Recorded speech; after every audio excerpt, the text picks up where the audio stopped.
Hi, I'm Tim Kane, the entertainment editor at the Herald and Review in Decatur, Illinois. This is part of my 365 project this year. I'm listing my 365 favorite albums in reverse order. I have given Hugh Sullivan, our videographer, a list of the 7 albums that I'm ranking this week, and he will pick one, and I will talk about that extemporaneously. Here we go. Enjoy.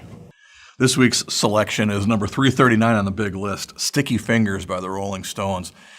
I can't tell you how weird it was to get this album. It came out in 71, and I think probably my friends were, it was probably a couple, 3 years before we were buying the album. But it's the one with the zipper on it, and it's a real working zipper.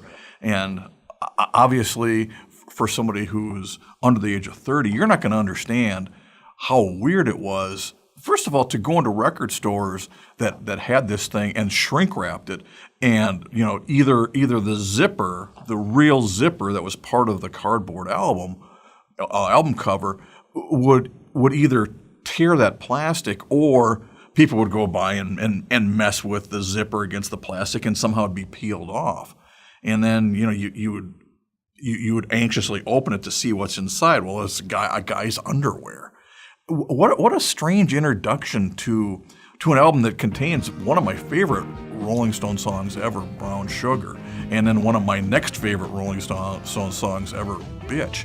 This album came from a weird, dark place and was really exciting. Was it the best Rolling Stones album ever? No, because even by the time my friends and I were listening to Sticky Fingers, most of us had Hot Rocks, and that as a double greatest hits album, that was clearly superior to this.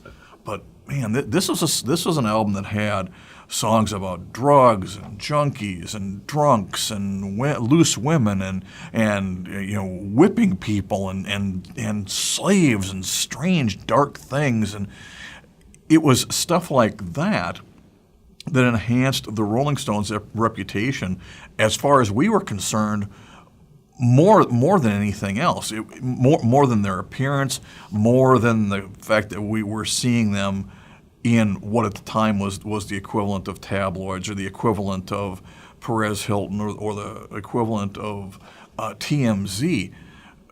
When rock and roll made news in the 70s, it often wasn't good. And when the Rolling Stones made news in the 70s, they were never good. And this was the start of the soundtrack to that.